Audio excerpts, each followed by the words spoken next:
Hi, Hi, what's your name? so my name's Sam. Sam, nice Yes, to meet you. You too.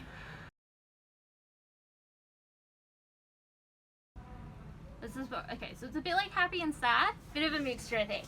So I have two cats called Olive and Alfie, and Alfie had to get pretty much all of his teeth removed.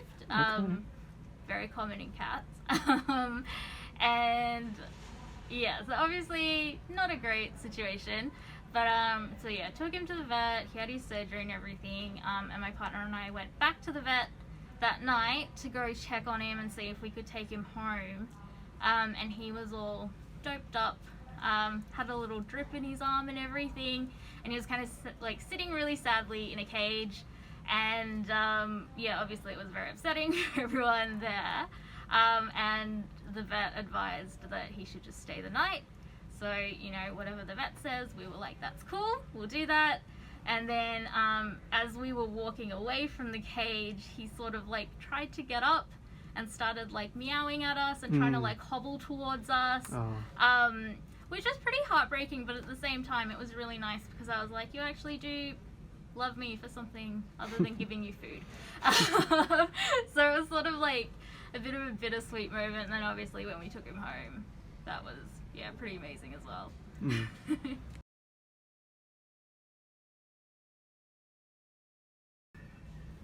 Oh, It's a hard question. it is a hard question.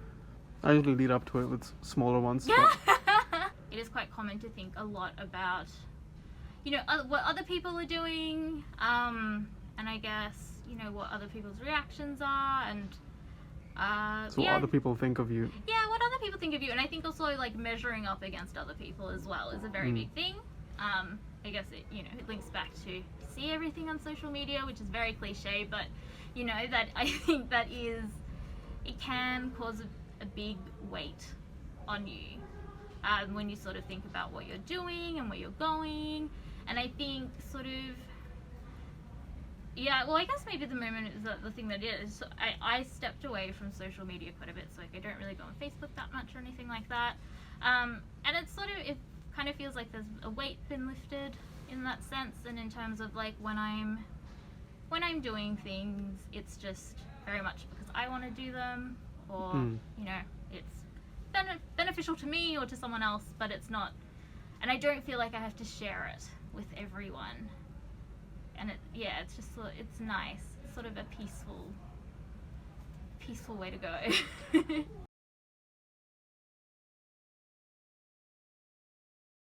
So I think when you put something out there, you do want people to respond or interact with it, which can be, yeah, I think it can add to like some pressure. So it's, yeah, it's So you're worried about how many likes you get or something? Yeah, you kind of think about that. Oh, yeah. Yeah, you kind of think about that, and it's, or even like on Facebook, I feel like it's a big thing. You're like, how many people will write happy birthday to me on Facebook? I feel like this might be on my mind because of the social media thing. But when I was at uni, yeah, so it is a, I like somebody, so I studied art, so somebody took a photo of my work and posted it on their social media, so it wasn't me posting it.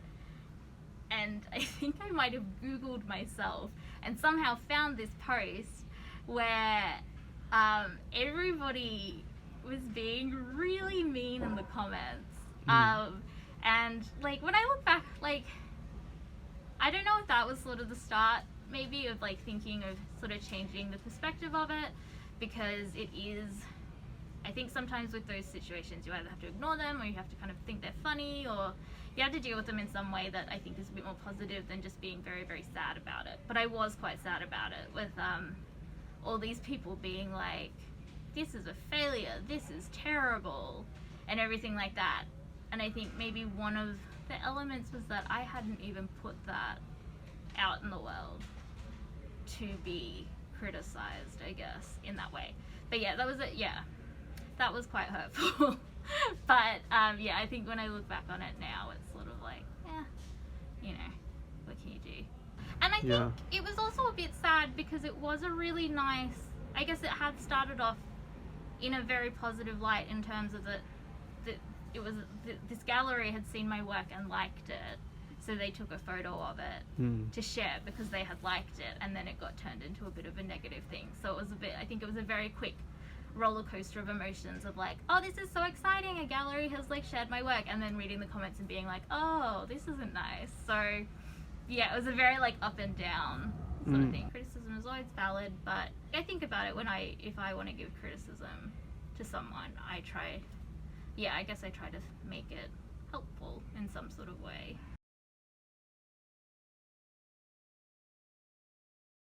To worry less. Worry less. Yeah, I think that would be the main thing.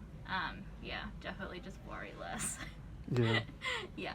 Or even, I guess, things that are out of your control, maybe. Which I know is not always possible because, yeah, there's sometimes things that just, like, really, you know, like, even if you can't do anything about it, it can be a big weight. But I think, yeah, sort of trying to disconnect from that if possible, and, just let it go if possible is it makes everything a lot easier. Yeah, that's great Yeah. advice. Can you tell me about what you're doing here? Okay, so we are in Sticky Institute. So we're a zine store, so we are completely dedicated to the making and selling of zines. If people don't know what they are, zines are self-made publications. So this is an example of a little one that someone's made. So they're just traditionally independently made publications. Anybody can make one, which is really cool. They can make it about anything that they want. They're generally very low cost and accessible. So in this space here, people, if they've made zines, they can bring them in, and we sell them on behalf of, for them, which is really good, to sort of have a hub for someone to come in. But also if people need help making zines, like if they've got any questions about the process, or if they need any of the tools like the photocopy or staplers, we have that here as well for them to use. I think I joined Sticky maybe 10 years ago. Oh wow. I'm not really too sure It's a long exactly. time. Yeah, it's been a while. So I joined as a volunteer.